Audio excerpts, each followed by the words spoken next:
오늘 우리는 박영희 씨의 이야기를 통해 우리가 한 번쯤 겪어봤을 법한 일에 대해 이야기해 보려 합니다. 나이 들수록 왜 돈이 있어도 없는 척 해야 할까요? 영희 씨는 칠순을 앞둔 여성분입니다. 평생 알뜰하게 살아오셨고 남편과 함께 작은 가게를 운영하며 자식들 뒷바라지를 하셨죠. 이제 아이들도 다 장성했고 집도 장만했습니다. 그런데 얼마 전 친구들과의 저녁 자리에서 있었던 일이 영희 씨를 며칠간 잠 못 이루게 했습니다. 도대체 무슨 일이 있었던 걸까요? 본격적인 이야기에 앞서 구독, 좋아요, 알림 설정 부탁드립니다. 그날은 오랜만에 만난 동창회 모임이었어요. 서로 안부를 묻고 근황을 나누던 중이었죠. 한 친구가 요즘 세상 참 살기 힘들다며 한숨을 내쉬었습니다. 물가도 오르고 병원비도 만만치 않다고요. 그 말에 영희 씨가 무심코 이렇게 말했답니다. 우리는 그래도 괜찮아. 애들이 효도해서 용돈도 넉넉하게 주고 예금도 좀 있고 요즘은 돈 걱정은 안 해도 돼. 순수한 마음에서 나온 말이었어요. 친구를 위로하고 싶었던 거죠. 그런데 그 순간 주변 분위기가 이상하게 변했답니다. 어떤 친구는 아 그래? 좋겠네 하며 시큰둥하게 반응했고요. 또 다른 친구는 부럽다. 우리는 언제 그런 형편이 될까 하며 씁쓸하게 웃었어요. 그날 이후로 단톡방도 조용해졌습니다. 영희 씨는 혼란스러웠어요. 나는 그냥 사실대로 말했을 뿐인데 왜 이렇게 된 걸까? 내가 잘못한 게 있나? 며칠 동안 그 생각만 하셨다고 합니다. 더 당황스러운 일은 그 다음부터였어요. 예전엔 편하게 연락하던 친구들이 하나둘씩 연락이 뜸해졌습니다. 만나자는 연락도 줄었고요. 혹시나 싶어 먼저 연락을 해도 바쁘다는 대답만 돌아왔어요. 한 달쯤 지났을까요? 한 친구가 솔직하게 말해줬답니다. 영희야, 너 요즘 돈 자랑 좀 심한 거 아니야? 우리도 살기 빠듯한데 내 얘기 듣고 있으면 기분이 좀 그래. 영희 씨는 그제야 깨달았습니다. 내가 자랑한다고 생각하지 않았던 말들이 친구들에겐 자랑으로 들렸구나. 내 솔직함이 누군가에겐 상처가 됐구나. 사람들은 이렇게 말하죠. 진짜 친구 사이엔 솔직해야 한다고요. 맞는 말입니다. 하지만 돈 얘기만큼은 조금 다릅니다. 왜 그럴까요? 돈은 단순한 종이 조각이나 숫자가 아니기 때문입니다. 돈에는 자존심이 담겨 있고 노력이 담겨 있고 인생이 담겨 있어요. 내가 가진 돈을 말하는 순간 그건 나의 성공을 말하는 것처럼 들립니다. 상대방이 가지지 못한 걸 나는 가졌다는 뜻이 되죠. 아무리 그런 의도가 없었어도 말이에요. 특히 나이 들면 이게 더 예민해집니다. 젊을 땐 앞으로 더 벌면 되잖아요. 하지만 이제 우린 번 돈으로 살아가는 시기예요. 더 이상 크게 늘어날 가능성이 적죠. 그러니 지금 가진 돈의 차이가 앞으로의 삶의 차이처럼 느껴지는 겁니다. 친구가 내 돈 이야기를 들을 때 이런 생각이 스칩니다. 저 사람은 편하게 살겠구나. 나는 계속 아껴야 하는데 여행도 맘껏 가고 좋은 것도 먹겠지. 나는 계산기 두드리며 살아야 하는데 이런 생각이 한 번, 두 번 쌓이면 부러움이 됩니다. 부러움은 시샘이 되고 시샘은 거리감이 됩니다. 그렇게 관계에 금이 가요. 더 큰 문제는 돈 있다는 말이 다른 부탁을 불러온다는 거예요. 어떤 친구는 그럼 오늘 내가 살래? 하며 계산을 미루기 시작합니다. 또 어떤 친구는 나 좀 도와줄 수 있어? 하며 돈을 빌려달라고 하죠. 영희 씨도 비슷한 경험을 하셨어요. 돈 이야기를 한 뒤로 한 친구가 자꾸 작은 부탁을 하기 시작했답니다. 오늘 내가 지갑을 안 가져왔네. 다음에 갚을게. 이런 식으로요. 처음엔 뭐 이 정도야 했는데 그게 반복되니 부담이 되더래요. 친구는 진짜 깜빡한 건지 아니면 일부러 그러는 건지 알 수가 없었죠. 거절하자니 인색해 보일까봐 그렇고 계속 내주자니 속상하고요. 그렇다면 어떻게 해야 할까요? 정답은 간단합니다. 있어도 없는 척하면 됩니다. 이게 거짓말 같지만 사실은 지혜예요. 나를 지키는 방법이고 관계를 지키는 방법입니다. 없는 척한다는 건 거짓말을 하라는 게 아니에요. 굳이 말하지 않는 거죠. 친구들이 힘들다고 할 때 나도 힘들어하고 맞장구 쳐 주는 겁니다. 거짓은 아니에요. 돈이 있어도 걱정은 있고 불안은 있으니까요. 요즘 세상 물가 참 비싸더라. 병원비도 만만치 않고 이런 식으로 말하면 됩니다. 내가 얼마를 가졌는지는 말하지 않아요. 그냥 다들 비슷하게 힘들다는데 공감만 하는 거죠. 이렇게 하면 좋은 점이 많습니다. 첫째, 부러움을 사지 않아요. 둘째, 시샘을 받지 않습니다. 셋째, 돈을 빌려달라는 부탁도 안 들어요. 넷째, 계산을 떠넘기는 일도 없고요. 가장 중요한 건 관계가 편해진다는 겁니다. 서로 비슷한 처지라고 생각하니 마음이 가까워져요. 하소연도 편하게 할 수 있고 위로도 진심으로 주고받을 수 있죠. 영희 씨는 이 교훈을 뼈저리게 배웠답니다. 그 일 이후로 절대 돈 이야기를 하지 않으세요. 친구들이 물어봐도 그냥 그럭저럭 살아 정도로만 답하신대요. 요즘 애들이 용돈 많이 주지? 물으면 아이고 그럴 리가. 자기들 살기도 바쁜데 뭐 하며 웃어 넘기세요. 예금 좀 있지? 하면 있어야 말이지. 요즘 물가에 금방 나가더라 하고요. 거짓말은 아니에요. 아무리 돈이 많아도 더 있으면 좋잖아요. 아무리 용돈을 많이 받아도 더 주면 좋고요. 그러니 없다고 해도 틀린 말은 아닌 거죠. 이렇게 말하니 신기하게도 친구들이 다시 편해졌답니다. 예전처럼 스스럼 없이 연락하고 만나요. 서로 걱정도 나누고 푸념도 들어주고요. 이건 친구뿐만 아니에요. 자식한테도 마찬가지입니다. 물론 자식은 다르죠. 내 새끼인데 뭘 숨겨. 그렇게 생각할 수 있어요. 하지만 자식도 어른이 됐습니다. 자기 살림 꾸려가는 독립된 사람이에요. 그 사람에게 부모가 돈이 많다는 건 부담이 될 수 있어요. 효도해야 한다는 압박이 될 수도 있고요. 혹은 반대로 부모 돈을 기대하게 만들 수도 있습니다. 한 지인분 이야기를 들려드릴까? 그분은 자식들에게 솔직하게 말했답니다. 우리 재산이 얼마 있고 나중에 너희한테 줄 거라고요. 그런데 그 뒤로 아이들 태도가 조금씩 달라졌대요. 전엔 뭘 사드리려고 애썼는데 이젠 알아서 사서 쓰세요 하더래요. 용돈도 덜 드리게 됐고요. 처음엔 편했는데 시간이 지나니 섭섭하더래요. 내가 돈 있다고 하니까 나한테 신경을 덜 쓰는구나. 이런 생각이 들었대요. 더 속상한 건 형제끼리 재산 때문에 신경전이 생겼다는 거예요. 누가 더 받을 거냐, 누가 집을 가질 거냐 이런 얘기가 나오더래요. 아직 살아있는데 말이에요. 그분이 말씀하셨어요. 내가 너무 솔직했구나. 자식들이 알 필요 없는 건 알리지 말걸. 그냥 적당히 있다 정도만 말할 걸 그랬어. 반대로 돈이 없다고 너무 말하는 것도 문제예요. 자식들이 걱정하거든요. 그래서 자기 살림 힘든데도 부모 돈까지 보태려고 애씁니다. 그것도 자식 입장에선 부담이죠. 적당히가 중요해요. 걱정할 정도는 아니고 풍족할 정도는 아니고 그 중간쯤에서 이야기하는 게 좋습니다. 잘 살고 있어.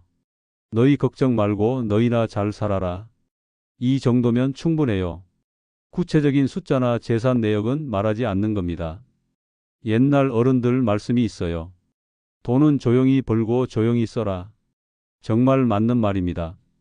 돈이 많든 적든 떠들 필요가 없어요. 내 통장 잔고는 나만 알면 돼요. 은행 직원도 다 알 필요 없어요.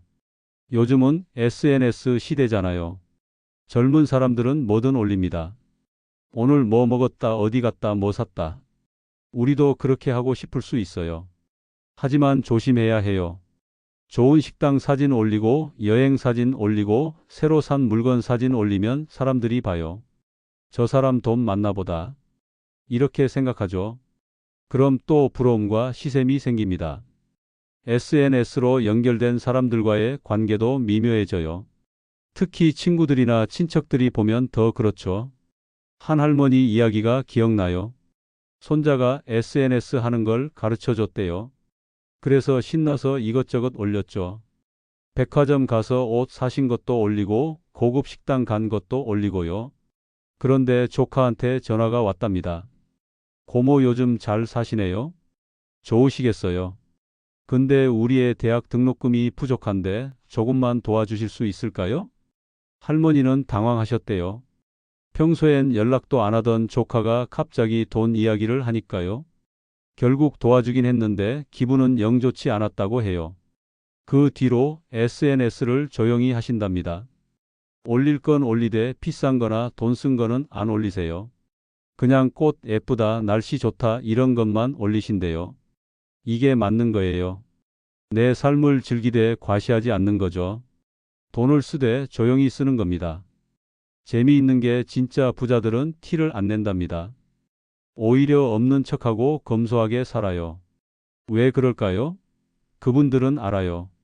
돈을 드러내는 순간 불편한 일들이 생긴다는 걸요. 사람들이 달라붙고 부탁이 쏟아지고 시샘을 받는다는 걸 경험으로 알아요. 그래서 그분들은 평범하게 삽니다. 입는 옷도 평범하고 타는 차도 평범해요. 외식도 동네 식당 가고 시장에서 물건 사고요. 진짜 부자는 과시할 필요가 없어요. 자기가 가진 걸 자기가 아니까요. 남들이 알아주든 말든 상관없는 거죠. 오히려 돈이 그렇게 많지 않은 사람이 과시하고 싶어 해요. 나도 있다는 걸 보여주고 싶은 거죠. 인정받고 싶고 부러움 받고 싶어서요. 하지만 그건 자기한테 독이 됩니다. 일단 한번 드러내면 계속 그 수준을 유지해야 할 것 같아요. 비싼 식당 가다가 싼 데 가면 형편이 나빠진 거 아니냐는 말을 들을까 봐요. 또 주변에서 기대가 생깁니다. 저 사람은 돈 있으니까 오늘은 저 사람이 낼 거야. 선물도 비싼 걸로 줄 거야. 이런 기대요. 그 기대를 충족시키려면 계속 돈을 써야 해요. 그렇게 되면 내가 쓰고 싶어서 쓰는 게 아니라 남 눈치 보며 쓰게 됩니다. 이게 얼마나 피곤한 일인지 아세요? 차라리 처음부터 없는 척 하세요. 그럼 편해요. 기대도 안 하고 부탁도 안 하고 그냥 평범하게 대해줘요. 그게 훨씬 좋습니다. 그럼 돈이 있을 때 어떻게 써야 할까요? 베풀고 싶을 때는 어떻게 해야 할까요? 조용히 하면 됩니다. 남들 모르게 하는 거예요. 정말 어려운 사람이 있다면 그 사람을 직접 도와주세요. 단 아무도 모르게요. 둘만 아는 비밀로 만드는 겁니다. 이게 진짜 베푸는 거예요. 다른 사람들한테 내가 도와줬다고 말하지 마세요. SNS에 올리지도 마시고요. 그냥 조용히 도와주고 잊어버리세요. 그럼 받은 사람도 부담이 덜해요. 다른 사람들이 모르니까 창피하지 않거든요. 고마운 마음만 간직하면 되죠. 반대로 사람들이 다 아는 자리에서 도와주면 받는 사람이 창피해요. 저 사람은 도움받았구나. 형편이 안 좋구나. 이렇게 소문나거든요. 그럼 자존심 상하죠. 그리고 한 사람을 도와주면 다른 사람들도 기대하게 돼요. 나도 도와줄 수 있는 거 아니야? 하면서요. 그럼 거절하기도 어렵고 계속 도와줘야 할 것 같고요. 차라리 조용히 하세요. 정말 어려운 사람 몇 명만 골라서 남들 몰래 돕는 겁니다. 그게 훨씬 의미 있어요. 또 하나 방법은 돈이 아닌 다른 걸로 돕는 거예요. 시간을 내준다거나 말동무가 되어준다거나 필요한 정보를 알려준다거나요. 돈으로 도우면 금방 바닥나요. 하지만 마음으로 도우면 무한정 줄 수 있어요. 그게 더 값진 도움일 수 있습니다. 나이 들어서 가장 중요한 게 뭘까요? 편안한 마음입니다. 돈이 많든 적든 마음이 편해야 행복해요. 그런데 돈 때문에 마음이 불편하면 아무 소용없어요. 돈을 드러내면 마음이 불편해집니다. 친구들 만나기도 불편하고 친척들 만나기도 불편하고요. 언제 부탁이 들어올지 모르니까 조마조마해요. 반대로 없는 척하면 마음이 편해요. 만나고 싶은 사람 만나고 하고 싶은 말 하고요. 돈 때문에 관계가 뒤틀릴 일이 없어요. 또 하나 중요한 게 있어요. 자식들한테 부담 주지 않는 거예요. 우리 세대는 자식 뒷바라지하느라 평생 살았잖아요. 이제는 자식들 손에서 놓아줘야 해요. 자기 인생 살게 해줘야죠. 그러려면 내가 알아서 살아야 해요. 자식한테 손 벌리지 않고 내 돈으로 내 삶을 꾸려가는 거예요. 그게 자식한테 물려줄 최고의 유산입니다. 돈이 많아도 적어도 내가 가진 걸로 만족하며 사는 거예요. 더 바라지 않고 더 채우려 하지 않고요.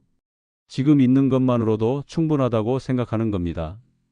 그러면 늘 감사한 마음이 생겨요. 이만큼 있는 것도 감사하다. 건강하게 살 수 있는 것도 감사하다. 이런 마음으로 살면 진짜 행복해집니다. 진정한 부자는 돈이 많은 사람이 아니에요.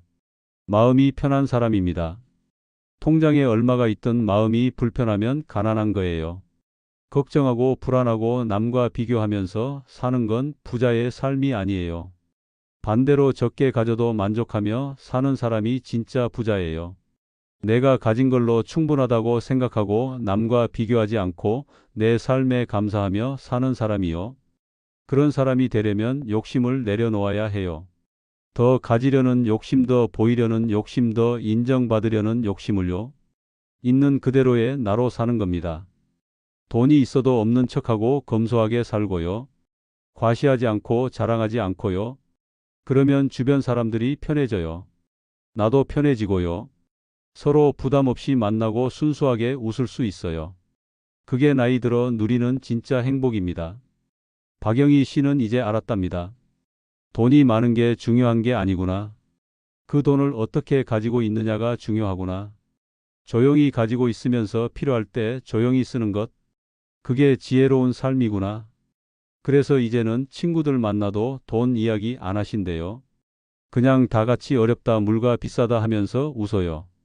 그러면서도 가끔 친구가 진짜 어려운 일 있으면 조용히 도와주신대요. 다른 친구들 모르게요. 자식들한테도 마찬가지예요. 있는 듯 없는 듯 살아가세요. 걱정 끼치지 않게 부담도 주지 않고요. 가끔 용돈 받으면 고맙다고 하지만 기대하지는 않으세요. 그렇게 사니까 훨씬 편하답니다. 만나는 사람들도 편하고 자식들도 편하고요. 무엇보다 자기 자신이 제일 편해졌대요. 돈은 결국 도구예요. 행복해지려고 버는 거잖아요. 그런데 그 돈 때문에 불행해지면 말이 안 되죠. 우리에게 남은 시간이 얼마나 될까요? 10년, 20년, 30년 아무도 몰라요. 그러니 지금 이 순간이 제일 중요해요. 지금 이 순간 편안하게 사는 게 중요합니다. 돈 때문에 스트레스 받지 않고 사람 때문에 속상하지 않고 내 삶을 즐기며 사는 거예요. 그러려면 돈에 너무 집착하지 마세요. 있어도 없어도 크게 연연하지 말고요. 적당히 가지고 적당히 쓰고 적당히 나누며 살면 돼요. 가장 중요한 건 관계예요. 내 옆에 있는 사람들이요. 친구들, 가족들, 이웃들요. 그 사람들과 편안하게 지내는 게 돈보다 훨씬 중요해요. 돈 때문에 관계가 깨지면 안 돼요. 아무리 돈이 많아도 함께 웃을 사람이 없으면 외로워요. 차라리 돈은 좀 적어도 마음 맞는 사람들과 편하게 지내는 게 100번 낫습니다. 그래서 말씀드리는 거예요. 있어도 없는 척하라고요. 그게 나를 지키는 길이고 관계를 지키는 길이고 행복을 지키는 길이에요. 오늘 이야기를 정리해 볼까요? 첫째, 돈 이야기는 가급적 하지 마세요. 있든 없든 말할 필요 없어요. 둘째, 베풀고 싶으면 조용히 하세요. 아무도 모르게 도와주세요. 셋째, SNS 조심하세요. 돈 쓴 흔적 올리지 마세요. 넷째, 자식들한테도 적당히만 알리세요. 구체적인 숫자는 말하지 마세요. 다섯째, 진짜 부자처럼 검소하게 사세요. 티 내지 마세요. 여섯째, 관계가 돈보다 중요해요. 관계를 지키는 쪽으로 행동하세요. 일곱째, 마음 편하게 사는 게 최고예요. 돈 때문에 스트레스 받지 마세요. 이 7가지만 기억하시면 됩니다. 그리고 하나 더 말씀드릴 거. 지금 이 순간을 즐기세요. 과거는 지나갔고 미래는 아직 안 왔어요. 지금 이 순간 행복하세요. 맛있는 거 드시고 좋아하는 일 하시고 사랑하는 사람들과 시간 보내세요. 돈은 가져가지 못해요. 죽을 때 한 푼도 못 가져가요. 그러니 살아있을 때 의미 있게 쓰세요. 하지만 드러내지는 마시고요. 조용히 즐기고 조용히 나누세요. 그게 어른의 품격이고 인생의 지혜입니다. 우리 모두 그렇게 살아가요. 편안하고 행복하게요. 오늘 이야기가 여러분께 작은 도움이 되었으면 좋겠습니다. 돈 때문에 고민하는 분들, 관계 때문에 힘든 분들 모두 편안해지셨으면 해요. 나이 들어서도 배우고 성장하는 우리가 됩시다. 그리고 지혜롭게 살아가는 멋진 어른이 됩시다. 여러분 모두 건강하시고 행복하세요. 감사합니다.